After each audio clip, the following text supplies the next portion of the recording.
Welcome to Case Studies. I was talking to you before this, and we've never met before. It was the first time we met, but you're one of my heroes, and there's so many touch points or things that have impacted my life that are kind of the wake of work that you did in your life. And so when Randy had mentioned you'd be interested in doing it, I was so excited about it. And since then, I've actually gone and done some research on your work, and I was blown away by how much your work impacted just innovation in general, and how early you were on some of these themes of disruptive innovation, and how technology can impact supply chains, and how technology, and obviously Clayton Christensen, did a lot of in that field that built on that, and Mike Tushman, and there's so many different people that have kind of built on that after. But anyway, it was so excited to meet with you and talk to you and dig into some topics that are near and dear to my heart. So, where did it all begin? So talk to me about like Kim Clark as like a 15-year-old. Like what does life look like? Was it always, I'm going to go run Harvard Business School? No. Yeah, like we're emotionally, parents and kind of upbringing. Obviously, you grew up in Salt Lake. Yeah. My dad was a cowboy, grew up in southern Utah and rode the Escalante Plateau and roped wild horses in the summers. And he was the first in his family to go to college. Went to BYU in 1935 and 35, and graduated in 1939. He met my mom just after World War II, and they got married. My mom grew up in Logan. Did he serve in the war? He was 4F, and he was in what they called the War Price Administration. They had controlling prices for agricultural products in the West, and he worked in that. And my mom grew up in Logan, and she grew up in a family, and so my mom and dad both grew up in a family of teachers. So education was a big thing in my family. But, I never imagined anything like what has happened to me. And how many siblings? I have a sister and a brother, both younger. Okay. So not a big family in that time. Yeah. And obviously you had a big family, your own family. But when was it that you realized like, I'm smart and I actually, I can be really good at this? It's interesting. I really love to read. I started reading at a really young age. They wanted to move me up a grade when I was in first grade. They wanted me to move me when I was in kindergarten. They wanted to move me, skip first grade, go into second grade. My parents wouldn't let me. They just said, no, socially he needs to kind of grow. Yeah. So I knew early on that I had, I just love to read. I love to learn. I love school. My wife jokes that I've never left. I've been in school my whole life. But was it just part of you? Like, was it just from like early on, just curious, just kind of ate it up? Just love to learn, love to read, love to understand things. So I love school. And, but when I'll tell you an interesting story that happened to me. When I was in high school, I played in a band. And, one weekend we had this big battle of the bands. I'd moved to Spokane, Washington by then. That's where I went to high school. Okay.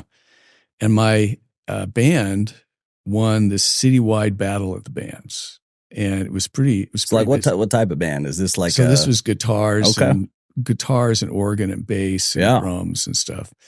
And this is the 60s. So this is the Beatles. And I love it. The Rascals and all this stuff. So in Seattle, Spokane. It's like yeah. So it was put on by the biggest radio station in Spokane. It was a big thing. But one of my friends said to me that night, "You are becoming two people. You're really different around this band." And when I heard that, I thought, that is true. So one of me was the kid my parents thought they were raising. Eagle Scout, chair of the Stake Youth Council, active in the church, good student. The other one was the band guy. And I realized, I kind of knew this, but I was sarcastic, cynical, arrogant, and sometimes I was kind of mean. You're different. I was different. And so that night, I knew I had to choose. I couldn't continue to be two people. And so that night, I went cold turkey. I quit the band. What? I did. I quit completely. You just didn't like who you were. Like you didn't like kind of what that was bringing out. I knew this is the person I wanted to be. Yeah. And so I thought, okay. And I knew it. I mean, I just had this really strong spiritual impression. You need to quit right now. So I did. I called my band guys up. I said, I'm done with the band. I'm quitting. And were they like? Oh, they thought I was nuts. They thought I was crazy. Because, we just won the battle of the bands. Yeah. And it was like, because we played dances and stuff, but now it's going to be bigger. Yeah. And so, no, I just went cold turkey. And they couldn't convince me otherwise. And they were but, it turned out to be good for them. But was it just the voice? Like, was it just you just knew? Like, it was just spiritual impression. I knew exactly what I needed to do. Yeah. And I did it. And so that made a huge difference. But it was really hard because I had to change. I had to get rid of all that other stuff. I mean, I had an experience. I'm 17 years old and partying, my family was in the church and it just wasn't, it wasn't against it. I was kind of indifferent. And we go to California, and I still remember one of my friends got arrested before for making a fake ID at Kinko's. So like we were going down there with just bad intentions. There was nothing like good on the mind. And, drank and, it wasn't, we're driving home and I had the same experience where I'm like, I'm not happy. And it was like this distinct moment where there was a 10-hour drive where I'm like, I need to decide. And I remember I met with, my local leader and it's so funny. Look, I haven't thought about this in 20 years, but he literally, he asked me, he just said, well, what do you want to do? And I said, I want to go on a mission. He said, well, will you just not do that anymore? I'm like, okay. And it was this cross, and I never did. It's a crossroads. But when I decided, and it was like, and I hear your story, and I'm like, that's really profound because it's kind of a casual conversation. It's not like he's like sitting down and giving you a lecture. He's just saying, hey, you're not the same. You're two people. Yeah, and is this like a person of the same faith, or is this somebody just like? No, it's not somebody in the same. It's just somebody just giving an observation. Just said you're becoming two people. Yeah. Wow. So you go kind of excelling. Obviously, you were excelling. So a this lot was of in my senior year, but you're excelling a lot of things, like excelling in music, excelling in school. Like, when did you kind of decide I'm going to make my life's work education? So that happened after my mission. So I went to Harvard as an undergraduate, and I was going to be a doctor. Because in my family, there were two things you could be. You could be a lawyer or you could be a doctor. That's what my mother kept telling me. That was just the standard. That was the standard. You had to be a doctor or a lawyer.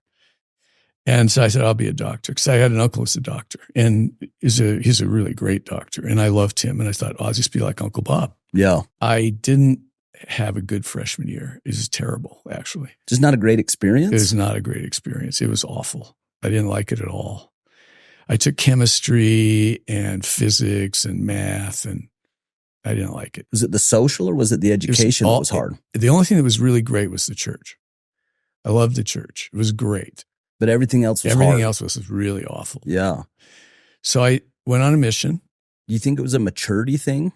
Yeah, homesick, maturity, studying the wrong stuff, confused, not knowing what I was doing. So I left and I went on a mission to Germany and had a great time. fantastic experience. And Germany in the like 60s, right? Yeah. I mean, that's 68. like that world is just changing. I mean, you're not that far post 20 years. Yeah. And so it's just it's still there. And the contrast between East Germany and West Germany. It was a really interesting experience. But what happened was I knew I couldn't go back to Harvard unless I was married, because I didn't want to live the single life there. And I had this very strong feeling, you need to go to BYU. So I applied to BYU while I was on my mission.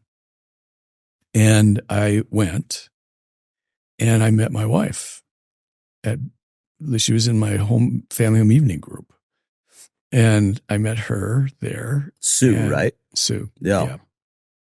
And I also got tremendous advice from my other uncle, who was a dean at BYU.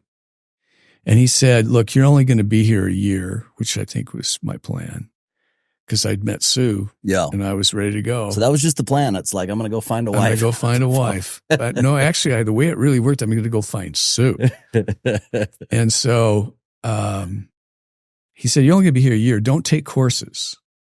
Take professors. And he gave me a list of about a dozen professors. He said, I don't care what they're teaching. Doesn't matter. You just take them. And so I took all sorts of stuff. Random stuff. Just like the modern American novel, and I took political philosophy, and I don't know, I took a couple of political science things. Who were the professors who were like, he just said, hey, these are people the star. Yeah.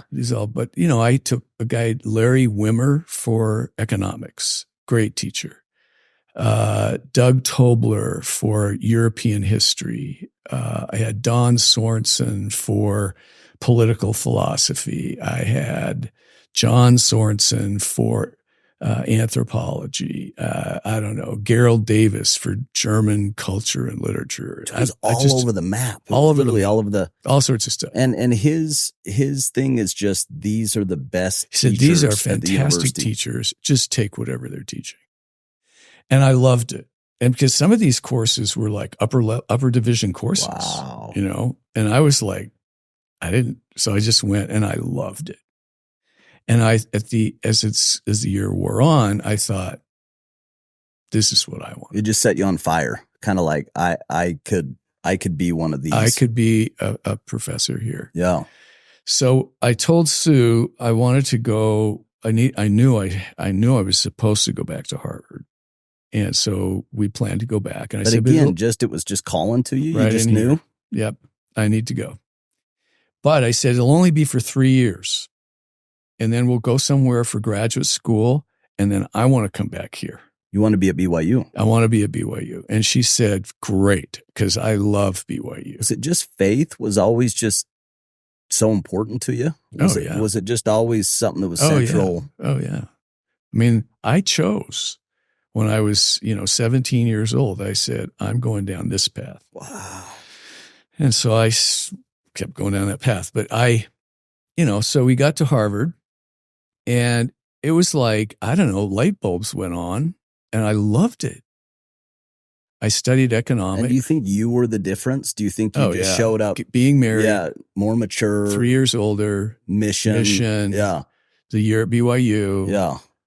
So the whole bit. It was just different. Completely different. And I loved it. I had great teachers. I took a lot of really good courses at Harvard, and I loved doing it.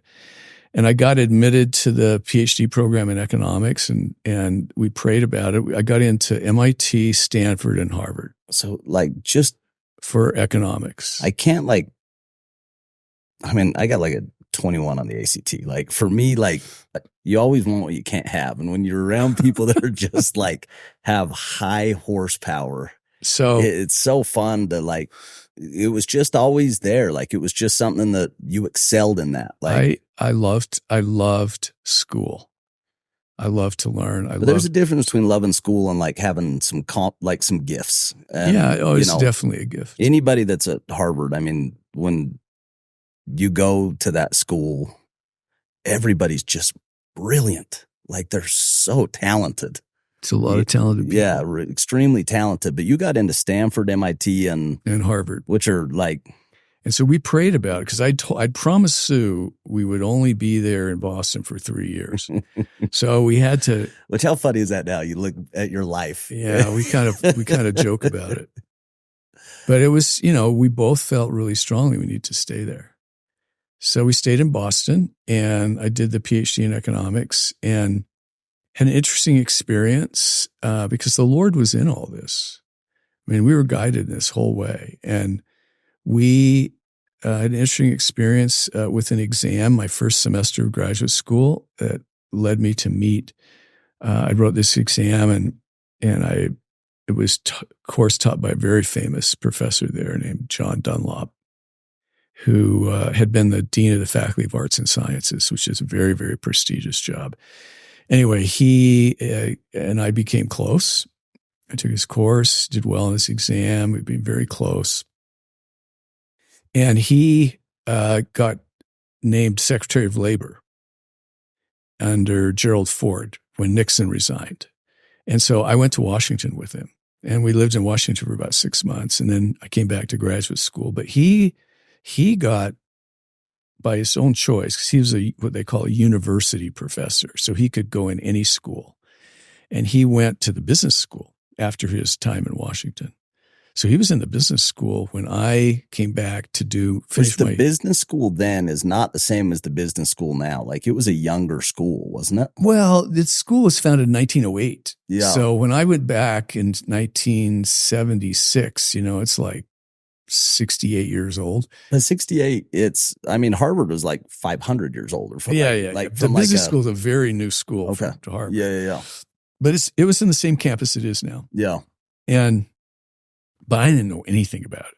I'd never been there, never walked across the river there. You'd never gone across the river? Never took classes there. I didn't know anybody there. But it turned out when I graduated from the PhD that the business school invited me to interview there because John Dunlop was there. And he got them to interview me. And it was like, I don't know, it's like, when you kind of walk into a place you've never been before, but all of a sudden it feels like home. It's like you belong there. That's what it felt like. It was amazing. I had another offer. I had an offer from BYU to go back and teach at BYU. And, we just felt like you're supposed to be here. And so Sue totally agreed because this was now going to set us on a much longer time in Boston. It's a different track. Yeah. It turned out we lived in Boston for 34 years. And I went to business school. I became a tenured professor there. And then in 1995, I became the dean of the school. And in the course of it, I got really interested in innovation, in technological change. And I learned a ton because I'd never studied business. I didn't know anything about business when I got there. But I had great colleagues and I just learned. And it was great. I loved doing it. It was really fun. And I loved the way they taught, the case method and everything. So it was just a great, great experience. For 27 years, I was on the faculty there. So talk to me about that progression of when you decided innovation is going to be kind of. So I got interested when I was an undergraduate in the economics department at Harvard. I studied primarily economic history. And so economic history is really the study of economic development. And in that process, technological change is huge. And so I got really interested in how technologies change societies, how they change economies, how they change everything. And so I got really interested in that. And that led me, when I got to the business school, that led me to be really interested in innovation. But I think about that subject and that expertise in the 1980s and 1990s.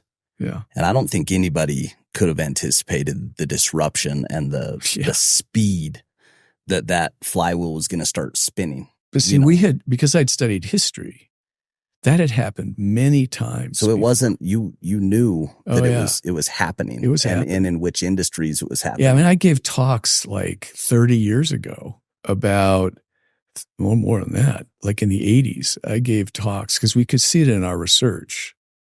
We were studying the auto industry. We were studying a lot of other industries. And you could see it happening, that the dynamics of competition. So new markets, new customers, new technologies were beginning to really drive the competitive landscape. Yeah. It wasn't just take our existing stuff and make it work better and better. It was all of a sudden new things were starting to happen. And it was happening in all sorts of dimensions, like the globalization was taking place. You could see it. And the technologies were starting to come in that were really changing things. And, this was long before the internet came. But you could see it coming. You could see it coming. You could see digital technology was changing the way everything worked. And the dynamics became really important. That's why I got really interested in studying innovation, is because you could see that these things don't just happen. That is, organizations make them happen. Yeah. They take the science and then they make it into something. And we were really interested in how that process worked and why some people were really good at it. Some people were terrible. Really bad. Really bad. Yeah. And what was the difference? And great companies. Oh, great companies were terrible. Really bad. That had every advantage. The incumbent. They've got all the resources. They've got why couldn't they? I did a lot of work on why can't incumbent people innovate.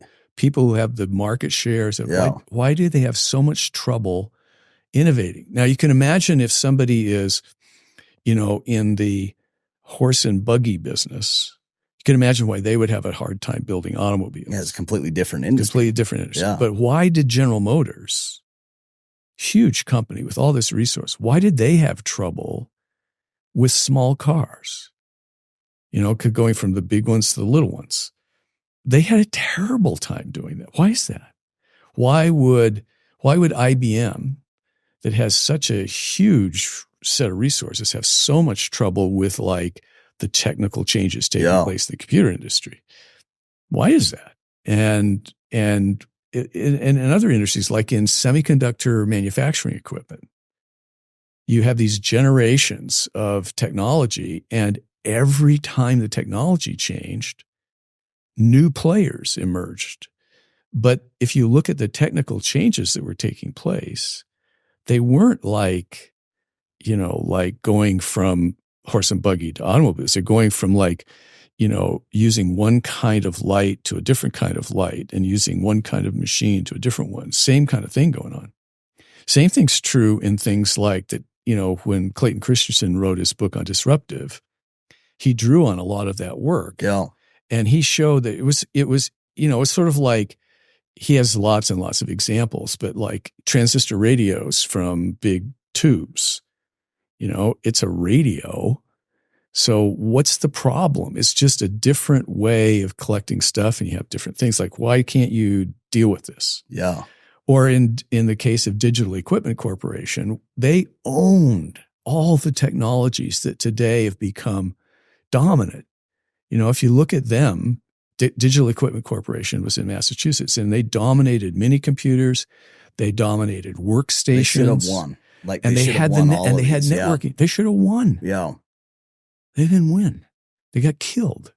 They got acquired eventually by. But how do you teach that? Because I remember when I started down that road, and it was so hard for my brain to grasp. Yeah. Kind of the difference between it was hard to understand. The difference between the incumbent and the entrant. So I'll give you an example.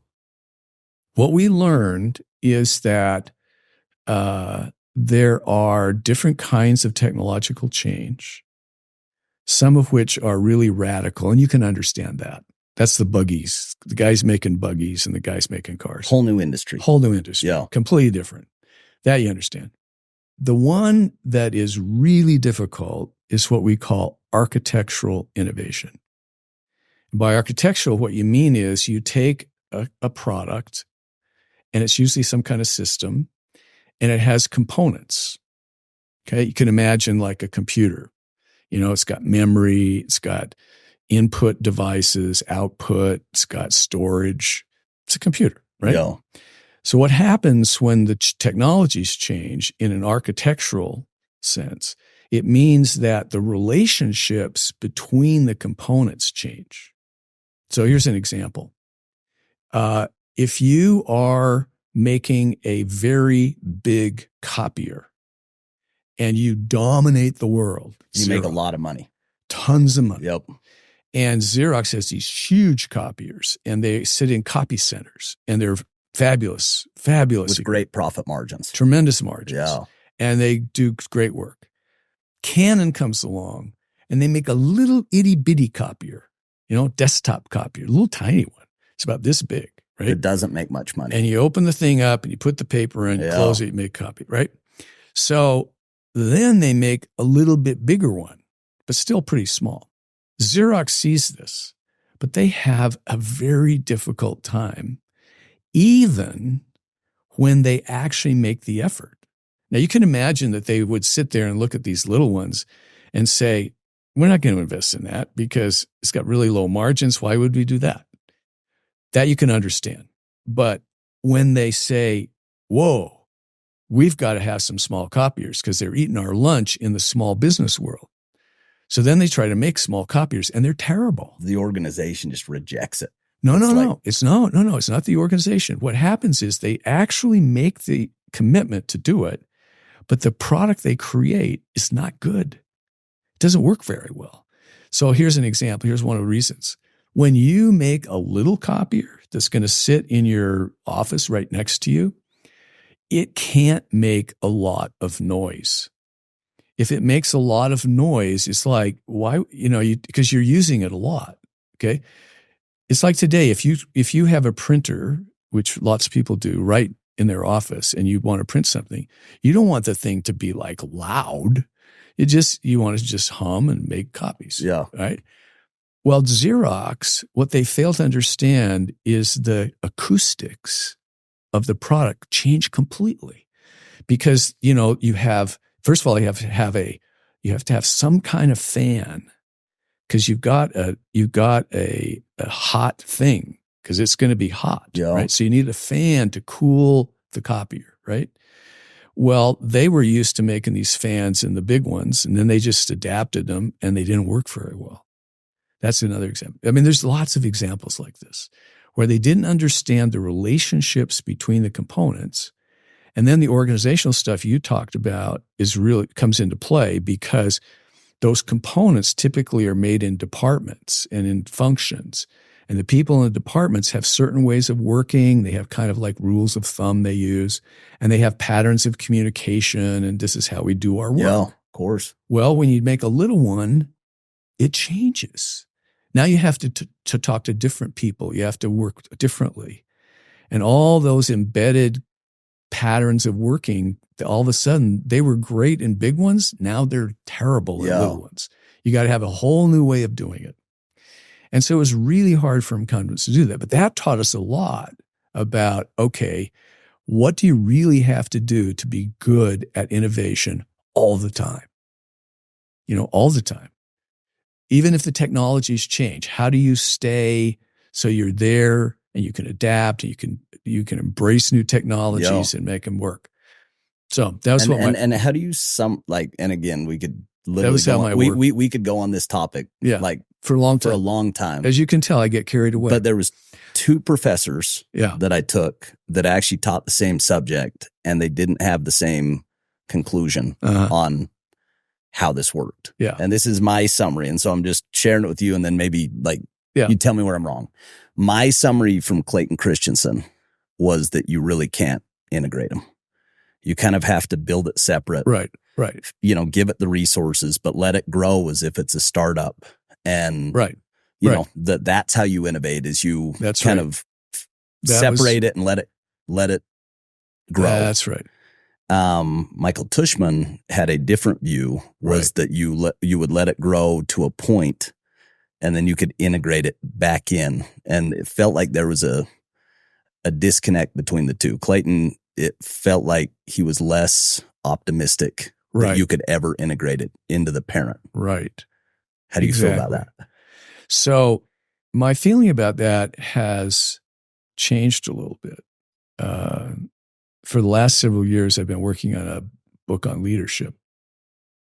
And one of the things I have come to believe is that it all depends on how you do the innovation and the way you organize to exploit it. I'll give you an example. This comes from Google. It's a great example, okay? Google got started by people who wanted to create what they called moonshots. That is, they wanted to come up with new things that would be a 10x better than whatever was there. And so they built their company around being super innovative, right? And they succeeded. I mean, they built a search engine that was like incredible and was like way better. And then they did other things, okay? One of their guys figured out that we are not going to win the game just with moonshots, because they realized that once you create that search engine that is like 10x better than everybody else, people will start working and some of the guys will come up with something that's pretty good. What we have to do is we have to keep making that search engine better and better and better. And so they came up with this idea called roof shots, which is, if we can make this like, 50% better or, 20% better with this innovation we're doing, but we do a lot of those over time, we'll take what was a 10x moonshot and with a whole series of just kind of that Kaizen principle that just continuous. And even but in digital stuff, the 10% improvement becomes like 50 and 100. Yeah. Okay. So for example, if you say our search results are 96% accurate. Okay. Well, that's not going to cut it in today's world. So, but there's that 4%. That's the error rate, right? It's 4%. Well, what if we could make that error rate 3% and then 2% and then 1% and then 0.5%? And pretty soon we have like super accurate. And that's what they did. But the interesting thing they discovered was that if they ran the roof shots the same way they ran the moonshots, it worked. That is, you could organize exactly the same way, you could use exactly the same principles, and you could get great, because it was hard. It was really super hard to go from 96 to 98. Those standards. Super hard to bring those down and get it to work right. So I've come to believe that actually both of those ideas you said are true. That is, you can organize it separately and make it innovate like you want it to be. But then then you say, well, what are you going to do with that business? What that means is you run that business out and it's not going to keep innovating. And your corporation might be okay, but you're going to miss some real opportunities. Yeah. So you're better off running the business as in a structure and in a set of processes that are focused on innovation from the beginning. And if you do it right. So having innovation built into the culture. We are a innovating culture that we're never. You make taking initiative, creativity, being innovative is the way we work, period. So that's where when you're looking at these organizations, you're saying, and it all comes. They were dead before because they just didn't have the culture to change. Exactly. Their culture would reject it. Yeah. And they got ossified and they got bureaucratic. And so what you do is you say, no, we're not doing that. And it all comes down to leadership. Which is so hard. Oh, it's super hard. That's hard work. Yeah. In fact, you have to. It's like anything. Entropy sets in really quick, and the way you get rid of entropy is you build structure. So you get a bureaucracy that keeps you on your standards and all that stuff. Well, that kills innovation. And so if you start from the very beginning and say, we're going to build a company whose focus is not on control and compliance, we're going to build a company that is built around initiative and innovation. So, in fact, Toyota taught the auto industry this. It helped people realize that if you're a worker in Toyota, you have, and now this is really widespread now, but if you have really two jobs. You have your assigned tasks, which are very standard, work you have to get done. It's part of what we do. But you also have a responsibility to learn how to make it better, because our real work is in making it better. That's where Kaizen comes from. Wow. It's where continuous improvement. Be organized to say, look, we're making cars today, right? And we've got to learn how to put them together and make it all work. And we're doing it right now for customers today. But if we keep doing it just like this, we'll die. So really, our culture is built around continuous improvement, innovation, new ideas. And we say everybody's job's like that. Everybody has that responsibility. So our culture is built around not control. In other words, we don't use leadership to control you. Yeah. We use leadership to empower you. Which is easier.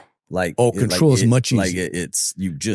Control is totally easier. The empowering, it's scarier. It's much scarier. You have to trust people. Yeah, you have to give people freedom of action. Yeah. So then a leader's job becomes less, I'm going to control you, and becomes more, I'm going to create a structure around you that will support you and give you guidance and direction, but I'm going to empower you and I'm going to activate the power in you. So the reason you fire me up and the reason I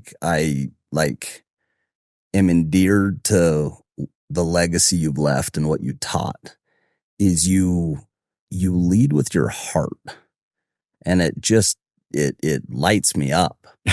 it truly does. And you're telling these stories about being 17 and feeling something in your heart that I need to follow this. Yeah. And showing up to business school and realizing like anybody who's leaving Harvard to go to BYU, that's usually not a direction that you leave. Well, certainly not to Idaho. Yeah. Well, and that's later, later. But so there's some thought leaders that have influenced my life so much. And it's the Tom Peters, it's the Clayton Christensens, and the Stephen Coveys. And they have similar philosophies around leadership. And I want to hear kind of how you think about this. Clayton Christensen, I think he said management is one of the most noble professions. Sure. But the way he was describing it is that it's a spiritual game, that when you are a manager of people, you are a steward of their lives and that culture.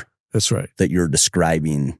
And I've heard you talk about it, that management is a moral decision, and not just the big management jobs, but managing in the home, managing your own life. That's right.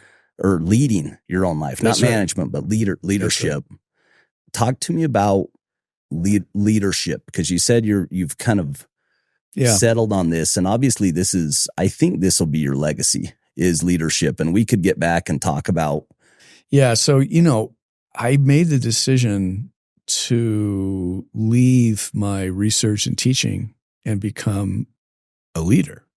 So I became dean of the Harvard Business School when I was 46. Was that a hard decision? No. Or it was exciting? That was exciting. Yeah. And so that was in 1995. And talk to me before we go there. Talk to me a little bit about that, because it's about as big of an honor as they can give you. Yeah. To say. It was really surprising. This is the leader of the world. Harvard is the capitalism leader of the world. The business school, I mean, it sets the tone. When you think about case studies throughout the entire world, most of them are Harvard it's true. written. And so to like take that role. Yeah. Well, remember I told you I felt like I was at home when I went to HBS? And it felt like that. I loved the school and I just thrived there. And I loved the place. And I had done well in my research and teaching. And the year before, you kind of got the award for the best research, right? It was 1994 that you got a very prestigious. Yeah, we won a, it was a one of my doctoral students whose name is Rebecca Henderson. And I wrote an article about this tough stuff we're talking about. Yeah. It was her dissertation. Wow. She's now a university professor at Harvard. She's amazing.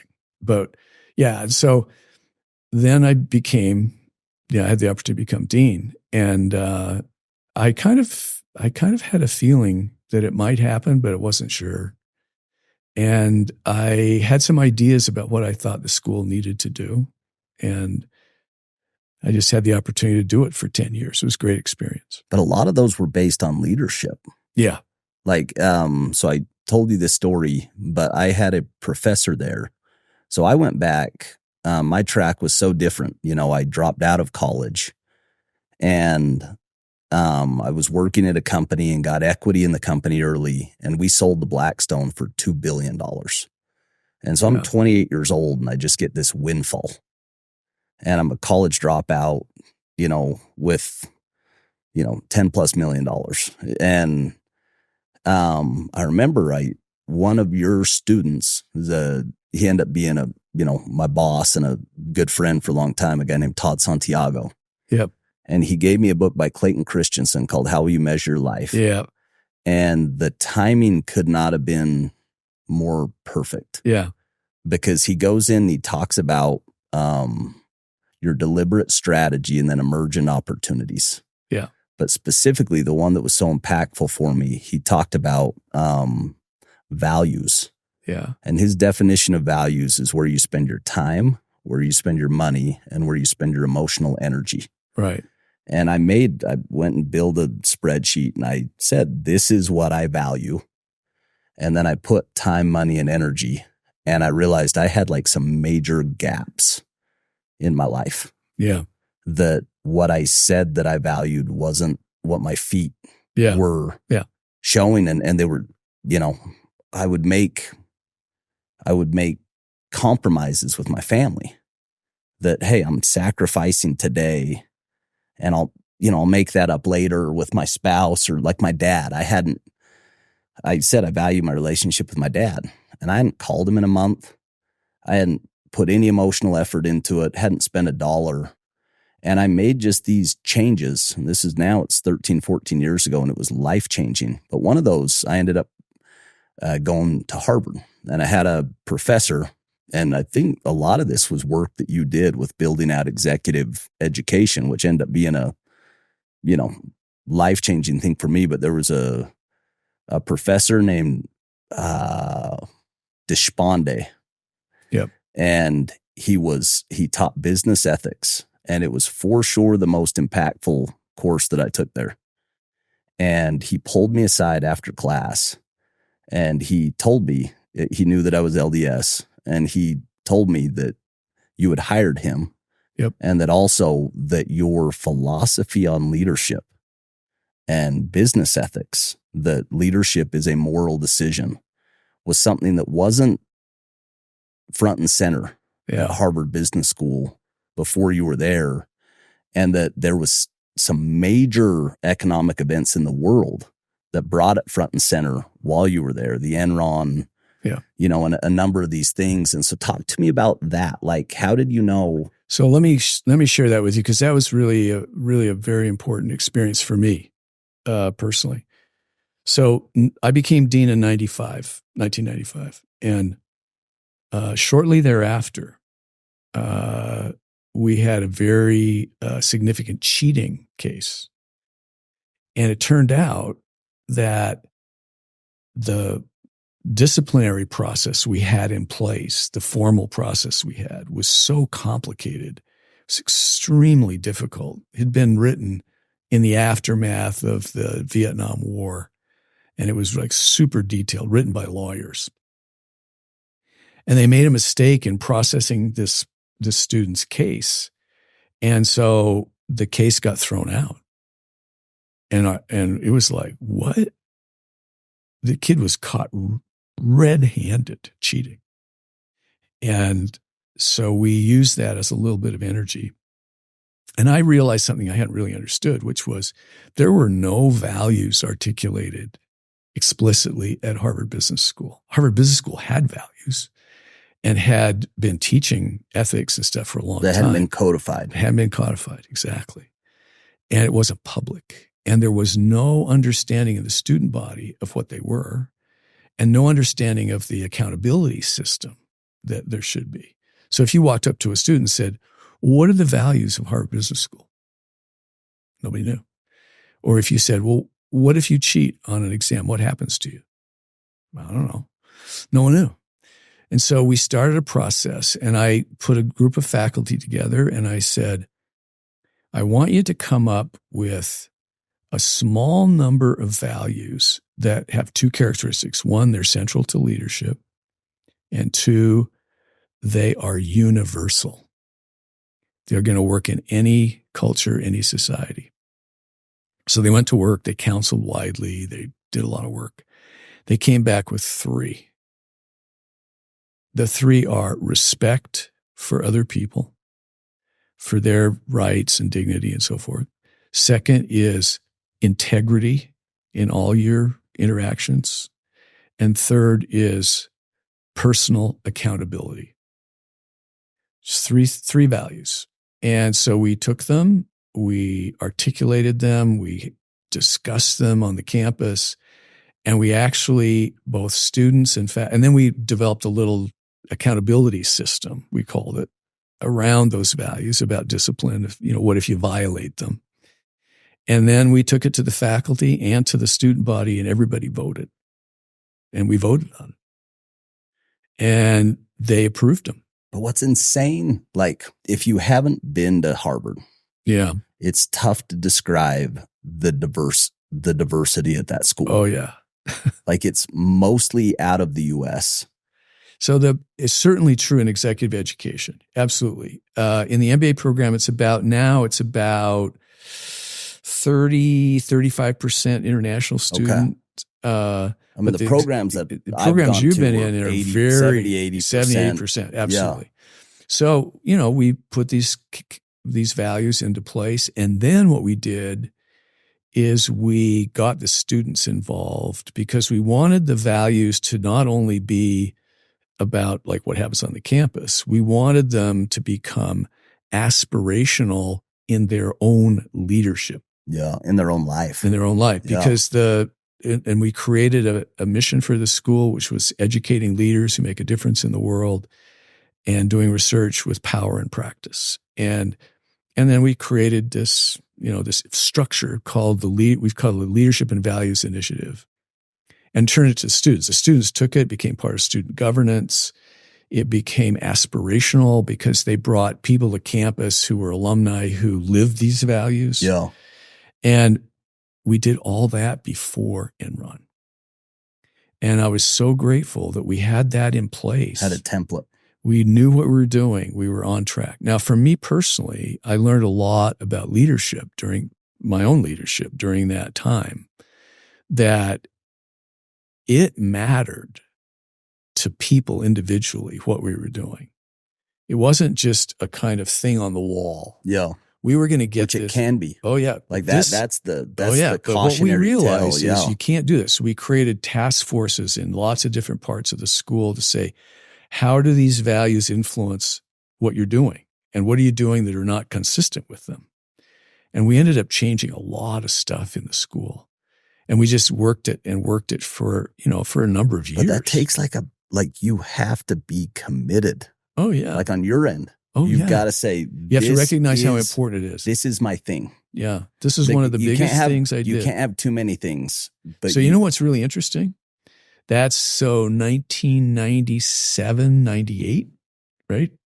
It's like almost 30 years. It's almost 30 years, Yeah. 26 years ago. Yeah. But if you go there today, which you do, and if you look on the website, it's there. No, like, let me give you my personal experience. Yeah. I show up, they lay out those 3 values you described. Yeah.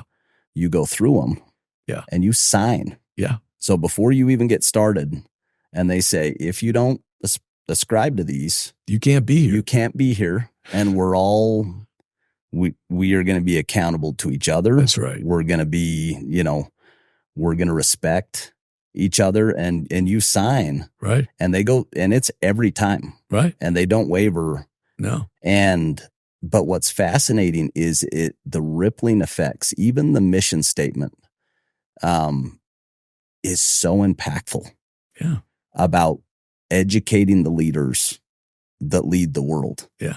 And I think when people hear that, it's inspiring, and it is aspirational to say, I am a steward. Yeah. And that I have a sacred trust to go lead. That's right. In a way that for good. That's right. To make an impact.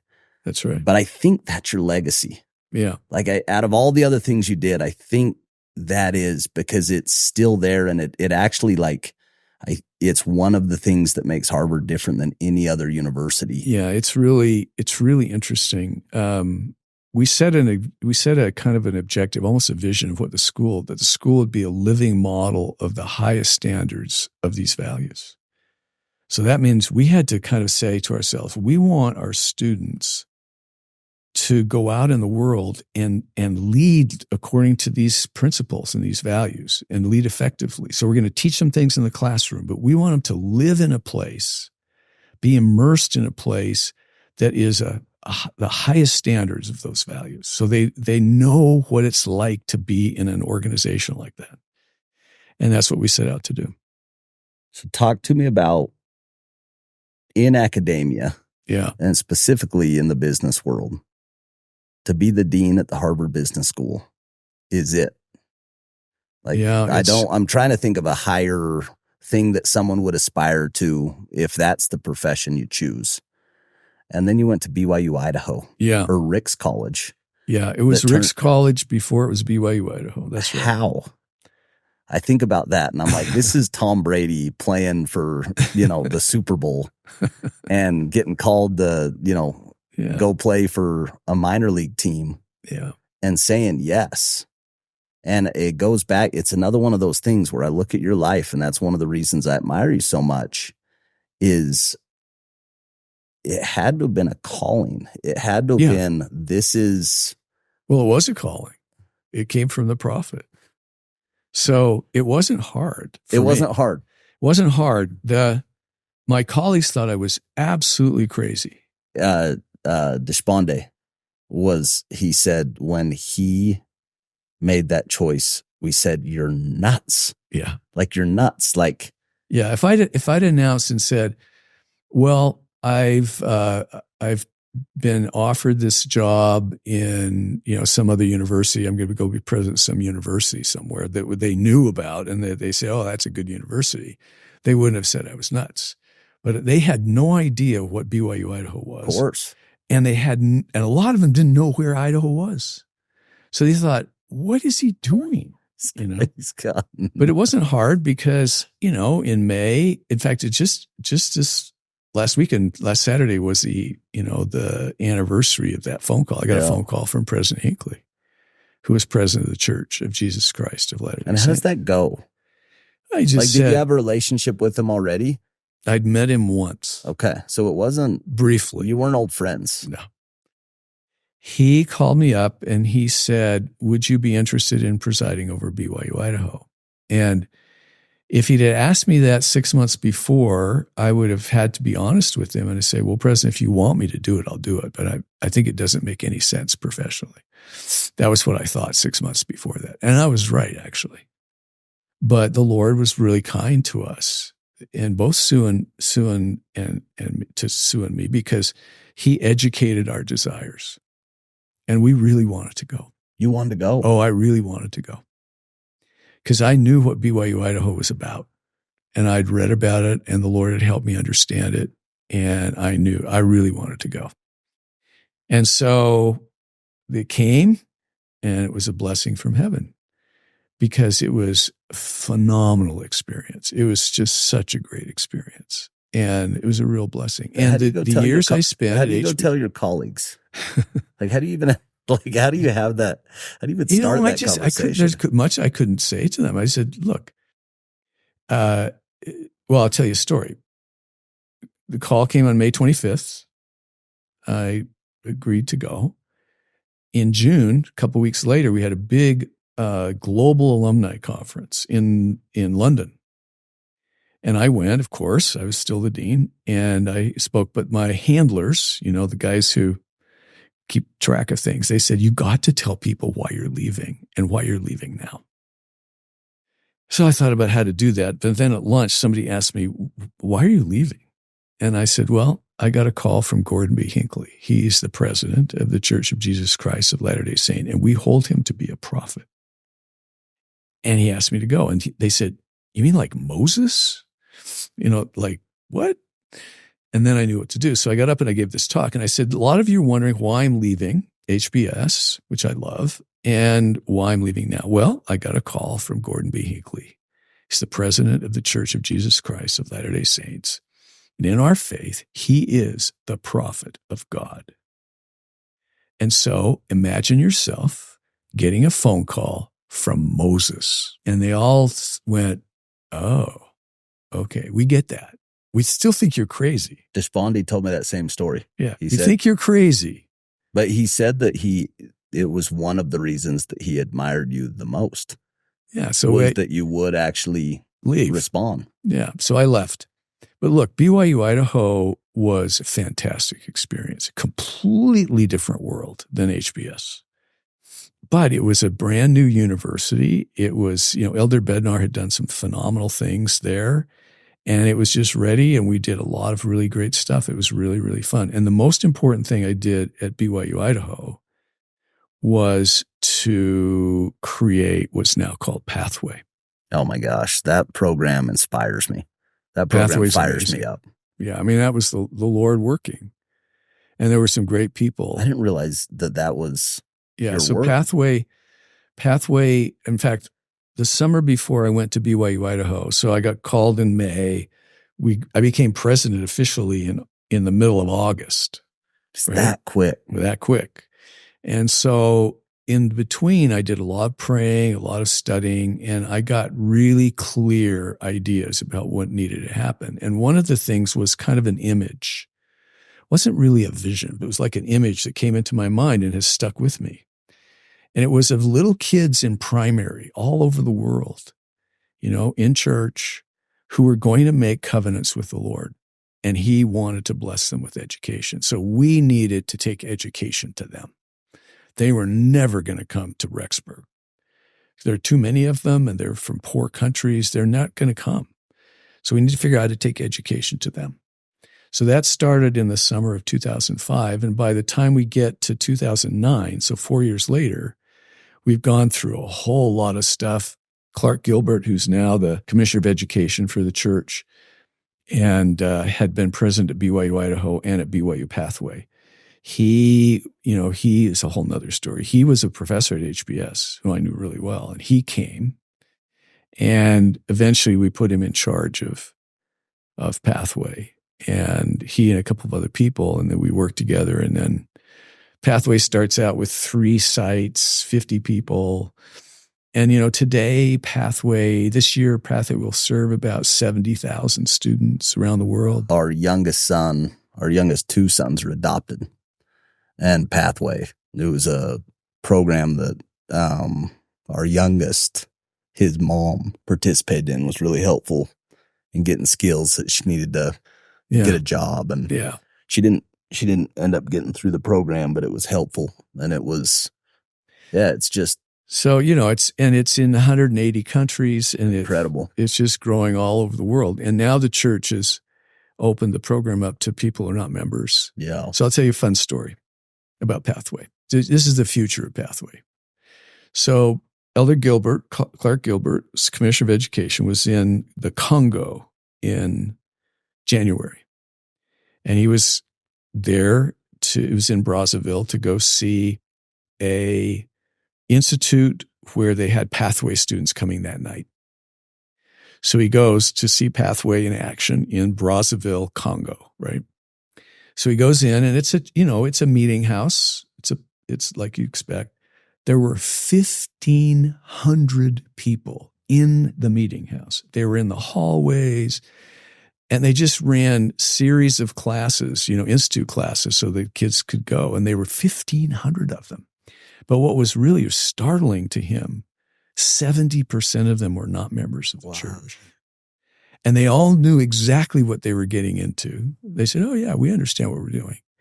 They knew they were going to study religion. They knew they were going to. But I think about that stuff a lot, and it actually it has.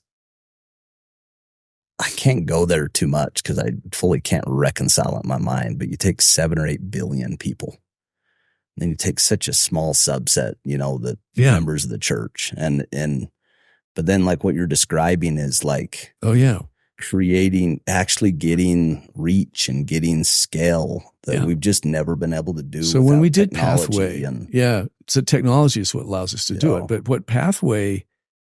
when we did Pathway, one of the principles we adopted and have pursued ever since was we wanted to design Pathway so that it could grow to any size. It could be any size. Whatever the Lord wanted. It could grow to be with millions of students. It could grow whatever was needed. And so we designed it that way. And that's what it is. It's set up to grow. You got to be so proud. No, it's the glory is the Lord's. No, but it's like. It's his thing. Not a bad pride, but just like. That there's a feeling of like, oh, I'm really happy. I'm a part of something special. It's really important to me. Yeah. It's really important to me. But there are a lot of people. Of course. There are a lot of people who make Pathway work. And now here's another thing that's happened. It's absolutely phenomenal. I'll capture it with an incident that happened to me here in Utah. I was at an event. This woman comes up, and I know her. I said, well, how are you doing? So I knew she and her husband had moved to Utah from Idaho. They used to live in Rexburg. She said, oh, we were doing really great. And I'm a Pathway missionary. I said, oh, where are your students? She says, oh, I'm the Pathway missionary for Ukraine. This is after the war had started. And she said, yeah, I have about 25 students, and most of them have left the country, but we still meet every week. And I'm the Pathway missionary for Ukraine. So what's happened because of technology, you now have couples typically throughout this valley. I mean, all through the Salt Lake, Utah Valley, hundreds of them are now able to be mentors, coaches, support to students all over the world. It's incredible. Isn't that amazing? That's incredible. And there are so many people here who love to do it. It's really hard to release a Pathway missionary. Of course. They never want to be released. Yeah, it's got to give you just so much look what you're doing. You purpose. Just see the growth of these people. And scale. I think that's the difference is just, having the ability to impact more lives. So and to now make you a see bigger difference. Now you see why it was not hard to leave HBS. But you knew that before. Yeah, like you could feel that there was something bigger to go create. That's right. That's so great. Well, I could go all day, but we are going to finish up. I've got a couple more questions. Sure. If you were to go back and talk to a young Kim Clark with the wisdom and kind of the experience that you have today, what advice would you give yourself if you were a 17, 18-year-old kid as you're starting the journey? Quit the band, which is be a whole person. Figure out what you want to really be, who you want to be. Look at the people around you. Decide, who are you? This is why President Nelson talks so much about our personal, eternal identity. And, be your eternal identity. Yeah. You're a child of God. You're a child of the covenant. You are a disciple of Christ. Choose that path. And then just stick with it. Doesn't mean you're going to be perfect. It means you'll make mistakes. You'll need to repent. You'll need to change, but that is the path. Yeah. So that'd be the first thing. Second thing is, I get this question a lot because I made a decision when I left Harvard Business School that I would talk to anybody who wanted to talk to me about school and about stuff because I love to talk to them about it. Yeah. And my advice to young people is find out what you're really good at. Where are your talents? Where are your, the things that you really can do well? And also find out what you really like. What do you enjoy doing? And then when you go, as you progress in life, get more and more education and do it in those things to start with. Help focus on that kind of stuff. Build on your strengths. Build on your strengths. And also your passion. And your passions. Build on it. Wow. Find stuff that you really love. That's really profound. And build on it. Because that's where you're going to spend a lot of your time. So kids ask me, like, what should I major in? I say, I don't know, but what do you like? Yeah. And what are you good at? And then do that. Because I think you talk about, character, but also competency. Oh, yeah. Competency is really important. Oh, yeah. Like there's a lot of great people that you wouldn't trust to do a lot of jobs. You know what I mean? And Sure. so the building the competency and building around strengths. Well, look, like for me, you do not want me to try to repair your car. You do not want me You're to. not the guy. I am not the guy. Yeah. And I think that, there's a lot of stuff that that Stephen Covey did on trust. Yeah. That was insightful when he talked about the difference between character and competency. I think a lot of times we just say, oh, I trust my dad. It's like, well, would you trust your dad to do heart surgery? And you're like, well, no.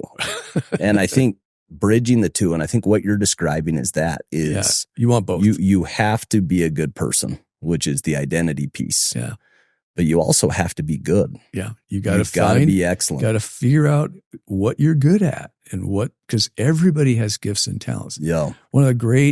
This is again back to leadership. One of the great things that I think real leaders do is they learn how to help people see the potential that is in them.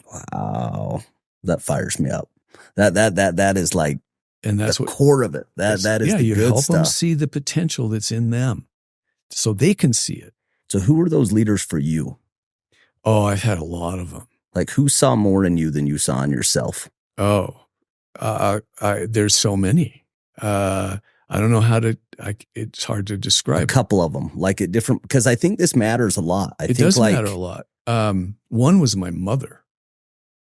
And she saw all this potential in me, and she was relentless in putting me in situations and helping me see that. She just knew you had a lot to give to the world. She totally knew. So, for example, when I was 5, she put me in elocution school. I don't even know what that is. Yeah. That's where you learn how to speak.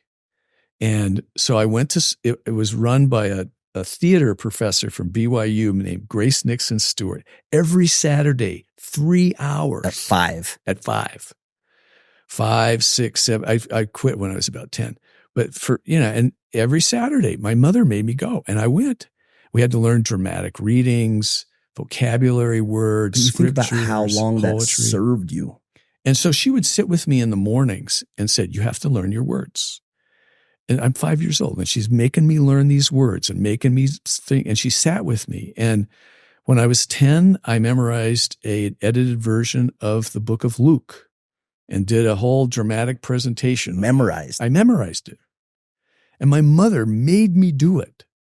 She sat with me for hours and hours over months, helping me memorize all this stuff. I don't know. My mother was probably like number one. There's no question. She was number one. And then I guess what I would say is I've had some great, great teachers who basically said to me, you can do anything you put your mind to. Who are the names? Like when you're going back to this decision point, it was this leader that kind of, because I've had those and they changed my life. Yeah. So my mission president was one of them. My uncle. And your mission president just believed in Orville Gunther. He just knew that you. President of the Bank of American Fork. Great guy. Wonderful man. Yeah, he believed in me. And he gave me responsibilities. And, and then I had a great uncle, my Uncle Martin, who was a dean at BYU. He was the one that gave that advice. He gave me that advice. Because he said, and what he said essentially, he didn't really say this explicitly. He said, you can do anything that they're going to teach. You'll be able to do it, but it will help you see, because I think he saw in me, I could be one of them. And I didn't see way before you saw. Way before I saw. Yeah, you were going to be a doctor. I was going to be a doctor. Yeah. And he said, you can be one of these guys. And anybody later? Anybody that was not family, that was kind of your career? Oh, yeah. That was like, oh, yeah. Like, I think about that guy that. My predecessor is Dean, John MacArthur. Gave me responsibility. And I don't know, there's just people that were in my path and helped me see that I could do more than I was doing. And what do you attribute it to? You just attribute it to God, that it's just his plan? Yeah. So if you choose him, you choose that path and you make covenants with him, he's bound to you. You're bound to him, but he's also bound to you. And as President Nelson's been teaching us, you qualify as you keep those covenants for a special kind of mercy and love from the Lord. It's called hesed. It's a Hebrew word, but it's a special kind of mercy and love for his covenant people who keep their covenants. It makes me emotional just thinking about that language. So, yes, of course it was the Lord. And I look back now and see the hand of the Lord so many ways. Yeah. I mean, why was I allowed to marry the angel of mercy, who is this precious daughter of God? She's an incredible woman. Why was I? And she was so much better than me. Not in her accomplishments in the world, but as a daughter of God, as a disciple of Christ, she was so much better than me. And she was just pure and holy. She was a holy woman when I met her. How did I get to marry her? Well, Heavenly Father said, okay, I'll let you marry her, but you have to be really good. You got to get to be a lot better than you are. And she'll help you do it. How beautiful is that? And so then Sue has been, she says, oh, you're crazy, but was the one who shaped me the most as a person. Wow. After my mother. There's no question about it. You ask anybody who knows her and knows me and knew me when I was how much you're different. 22. Yeah. And what I'm like now, and they'll tell you. What are the main things? Oh, I'm much less self-centered. More ego when you were younger. Or I'm much less self-centered.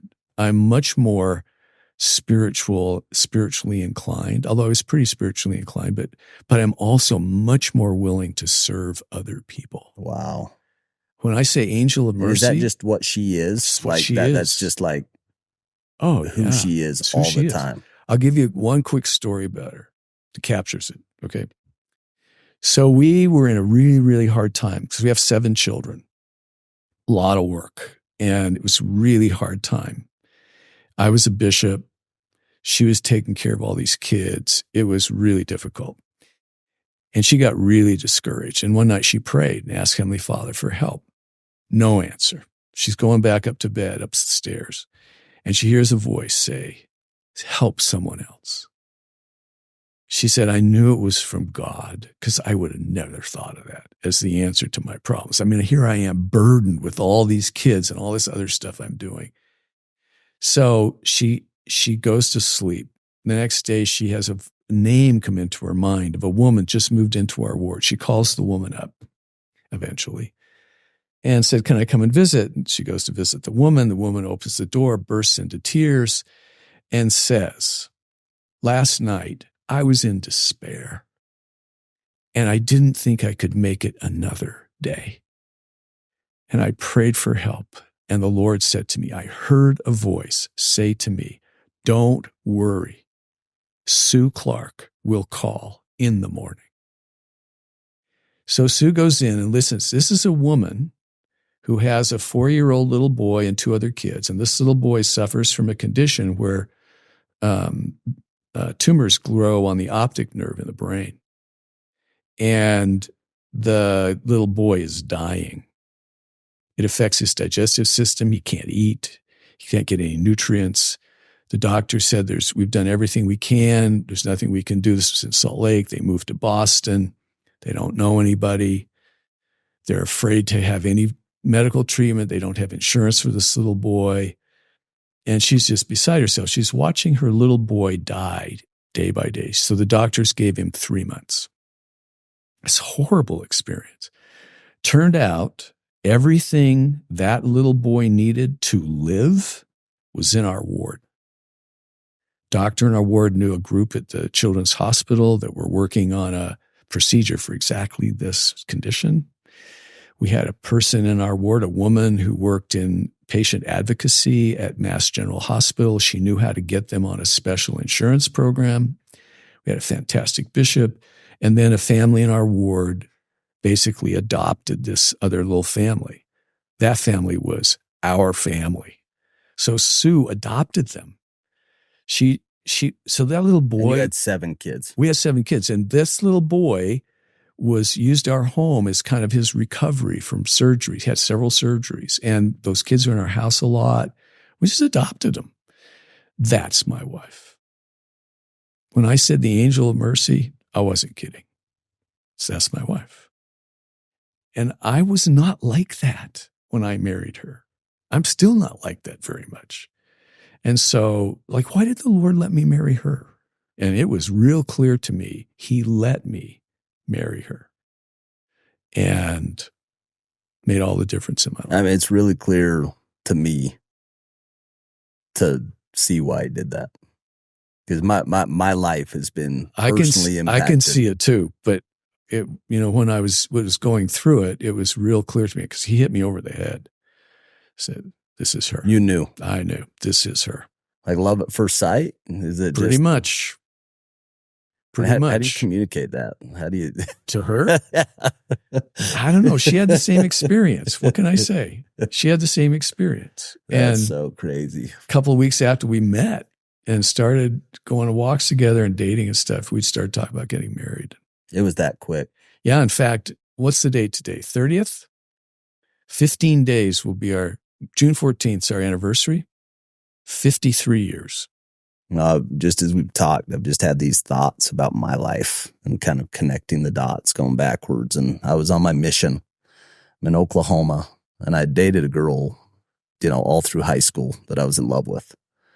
And I get a letter on my mission that she's getting married to somebody else. And, like a 19-year-old kid. I can tell you what the letter said. Dear Casey, I never thought I would be writing this letter. And it was one of those where I remember I was kind of laughing at it. Then I was like, okay. I'm like, go to my companion. I'm like, I'm going to need a half hour. I'm going to go lay down for a sec. So I go lay down. I'm praying. And I'm kind of, just talking to God like you talk to a friend and just said, hey, that didn't work out. I'm out here, and it's been really good. I'm glad I came. But I really liked her. Sure, of course. And I remember getting the most distinct, loving, warm answer that was just like, do you have any idea what I have for you? It's so much better. And the peace, you're I can't even remember the word that used, the Hebrew word of kind of grace and mercy. Yeah. Hesed, Hesed.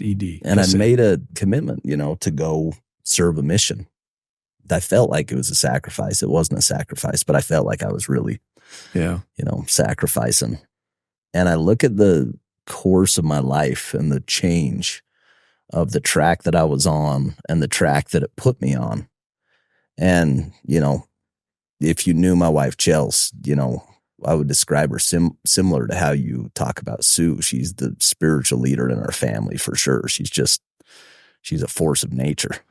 Yeah. And I'm a different person. Yeah. Of course. Because of her, I'm different.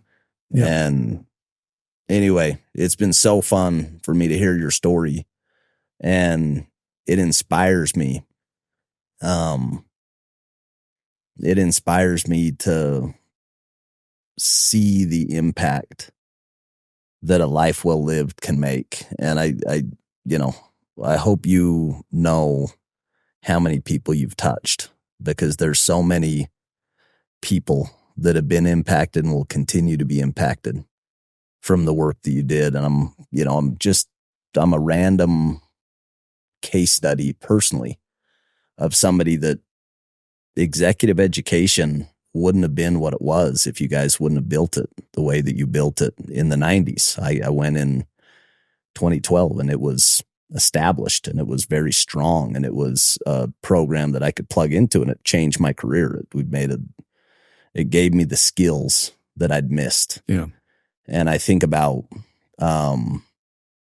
this Pathways program it feels like it's just getting started. And I think when you fast forward 5 and 10 and 20 and 50 and 100 years, and the lives and the generations that'll be changed by education. I want to finish with this, and you can help me on the pronunciation, but he was the dean couple years after you were there. I think it's Nithin Noria. And he talked about this concept of capitalism, and he was discussing with David Solomon from Goldman Sachs, and kind of the pros and cons of capitalism. And he said, say what you want to say. Like, over the last 20 years, there's been over 1 billion people that have been brought from poverty to middle class because of capitalism. And he said the truest form of dignity that you can give to another human being is to teach him to be economically self-reliant. And I think about that in light of Pathways and educating, and maybe expand on that just a little bit about how you think about the dignity of educating. You've been an educator your whole life. Yeah. Here's how I think about it is, especially in Pathway, the dominant feeling that people who learn about Pathway, who don't have access to education, the dominant feeling that emerges in their hearts is hope. Because these are people, we call them the invisible many. These are people who feel like the world's left them behind. They don't have any hope. They're hopeless. They feel powerless to do anything other than just, subsist. And when you bring education to their lives, it sparks in them hope. And once that takes hold, they feel gratitude.